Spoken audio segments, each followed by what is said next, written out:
Hey guys, Chris Superfast RC. Today I'm going to be showing you how to change your bearings. Well, I kind of already started this whole process, but I thought it was relevant. I'm going to show you the reassembly process. Reassembly and disassembly are very similar. So this is the Tekin T8 Gen 2. Probably the same instructions for the T8 Gen 1. I'm not sure about the Gen 3, but this is the Gen 2. Very common motor for your A-scale buggies. A lot of people use them because they're just rock solid and they're very user you can do a lot of maintenance on them and they just don't die. So this is what you're going to call your can and your stator. You see through there, you see your copper windings and your solder tabs obviously. What you're going to want to do once you get your end bell off, and I've already taken my bearing out, my main bearing, we're going to replace it with some, this is TRBRC ceramic bearings. I don't know, got them on eBay. So should be fine. I'm gonna replace these bearings. These are the stockers. They've got, you know, they got a little dirt in them, and they're not terrible. I mean, they would have been fine. But anyways, they're a little gritty. Not too bad. Okay, so what you want to do first, this part. Let's see. It goes right like that. It sits in there. So that's how that goes back together. And then there's three. These are the pan head, 2 mil, and either a 2 mil or they're a standard. I'm not really sure. I use a 2 mil.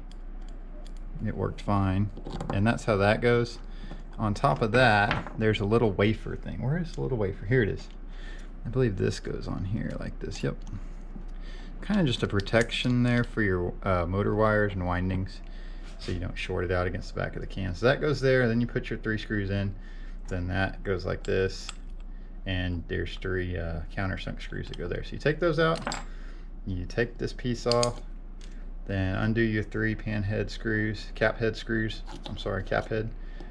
and then this piece comes out. Now to get your bearing out of here, what I did is well, let me show you this first too.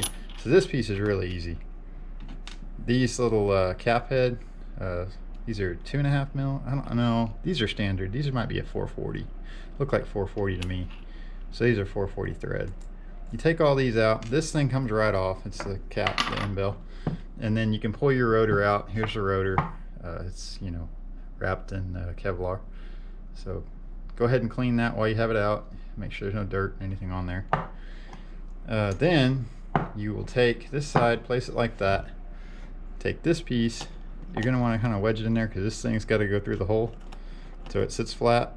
Then to get your bearing out, what I did is I just took a regular, I think this is a number 2 Phillips, it doesn't say on here, but it's just the right size. You press on that, set that in there, and just tap lightly with a hammer or a wrench, and that bearing's going to fall right down into the motor can and it's out. So from here, what we're going to do, you clean your motor. I use Q-tips, you can use toothbrush, whatever, denatured alcohol. Just get the dirt and stuff, grime out of there. I've already done this online. So make sure it's nice and clean. Then what we're going to do, we'll get our new ceramic bearings out. You don't have to use ceramic, it's just, I don't know, it's supposed to be the best, right? So they're only a few bucks more than the regular bearings, so I went ahead and went with them. Get these out of the bag. These are from TBRC. I'm sure they're fine. So let's see how they feel compared to the stock ones. Oh yeah, they feel a lot better. Definitely nice. Okay, so what you're gonna do, take this part, which is your cap with the 440 screws, go ahead and press it in. Wait till it stops, clicks. All right, so that's that. Oh yeah. And you're going to take your, this is a sensor harness. Make sure you clean this while it's out too. So take this bearing, go ahead and just press it on in there. It works, just slides in there just fine. Make sure it's, yeah, it's in there. Okay, take that. Now what we're going to do is we're going to reassemble from the back. So we're going to take this. Nope, it goes like that. Let's set that down in there. Where's our little wafer? You'll see it. There it is. It's white, it's kind of easy to lose. Come on. Alright. Lay our wafer in there. Take the cap head screws, we'll go ahead and put them back in. There's 3 of them. 1, 2, 3. snug that up. Don't over tighten it. I can't stress enough, do not over tighten these screws. They just need to be snugged up. There you go. Yep. And then one more cap head screw right here.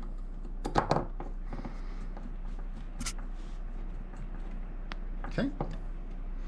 Now we're going to place our end cap on the motor, right like that.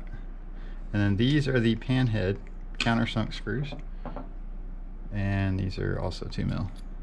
So go ahead and do that. Make sure you clean everything while you got it apart. I've already done this for the sake of the video already ahead of time, but I just definitely wanted to show people how to do this, because these are great motors. All they need is a little bit of TLC every now and again, and they're gonna give you years and years of service. I actually bought this one used, so definitely good motors. They're very smooth. You know, A-scale buggies. This is what you run. You just run it. Either that or the Hobby Wing, but I prefer the Tekin just because it's just, man, all the pros use them, and they're smooth, good running motors. You got that censored ability right there. And you can run this with a Hobby Wing ESC, or you can run a Tekin RX8 Gen 3 or Gen 2 or Gen 1. Doesn't matter. Okay, so this is going to be interesting. It's going to suck it in, right like that. Okay, now we're in. It's already got the spacing on it correctly. So we're going to take our end bell, and what we're going to do, we're just going to put it on the end of the shaft, slide it on, line it up with the holes. All right, like that, and right there. And we're going to take this. I'm actually going to use a ball end 2.5 because I do not have a good 440 driver, but this will work just fine.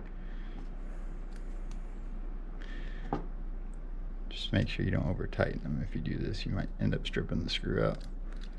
That, go in there. God dog it. Can get it started. Okay. Just tighten them up. Don't have to over tighten it. There's like what, 8 of them? 7. Did I count right? No, there's 6 screws. All right. Okay, just tighten it up. That's all there is to it, man. Great way to save a little money if you can find one of these used. Replace the bearings, clean it up, and you basically have yourself a brand new motor. I mean, obviously do your research, make sure it's not a totally trashed motor, make sure it's fully functional. That's one of the #1 things that people try and sell and end up getting not working is motors. So you definitely want to do your research, make sure you're getting it from a reputable seller, and then you'll have a good motor. Replace your bearings, clean it up, and you'll be ready to rip, man. And one last screw here.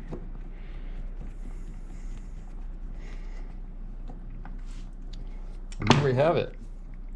Basically, well, let's call it a refurbished Tekin RX8 Gen 2, well, not RX8, T8 Gen 2. Man, that is smooth. All right, guys. Once again, this has been Chris, Superfast RC. Thanks for watching. Hope this is helpful to somebody, and we'll see you in the next one. Bye-bye.